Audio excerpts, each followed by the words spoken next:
ശാന്തിവിള ദിനേശിനെതിരെ രൂക്ഷ വിമർശനവുമായി social media താരവും ബിഗ് ബോസ് മത്സരാർത്ഥിയുമായ രേണുസുതി.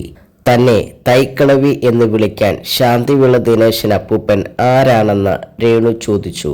ഞാൻ എയറിൽ തന്നെയാണ്, ഇപ്പോഴും എയറിൽ നിന്നും ഇറങ്ങിയിട്ടില്ല.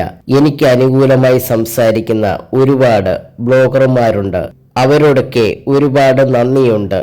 എന്നെ അനുകൂലമായിട്ട് പറയുന്ന ബ്ലോഗറിലൂടെയാണ് എൻ്റെ നെഗറ്റീവുകൾ കേൾക്കുന്നത്. സിനിമാക്കാരെ ബഹുമാനിക്കുന്ന ആളാണ് ഞാൻ. എൻ്റെ ഭർത്താവ് ഒരു സിനിമാക്കാരനായിരുന്നു. പക്ഷേ ശാന്തിവിള ദിനേശ അപ്പൂപ്പ, കുറെ ആയല്ലോ താൻ എന്നെപ്പറ്റി പറയാൻ തുടങ്ങിയിട്ട്. തനിക്ക് നാണമില്ലേ എന്നെ തൈക്കളവി എന്ന് വിളിക്കാൻ? താൻ ആരാ? എടോ, എനിക്ക് 34 വയസ്സേ ഉള്ളൂ. എന്നെ തൈക്കളവി എന്ന് വിളിക്കാൻ നാണമില്ലേ അപ്പൂപ്പ താങ്കൾക്ക്? ഞാൻ തുണി പറിച്ച് നൃത്തം ചെയ്യുന്ന വീഡിയോ ദുബായിൽ നിന്നും ആരോ അയച്ചു തന്നെന്ന് താൻ പറഞ്ഞല്ലോ. ധൈര്യമുണ്ടെങ്കിൽ താനത് സോഷ്യൽ മീഡിയയിൽ ഇടടോ എന്നാണ് രേണുസുതി പറഞ്ഞത്.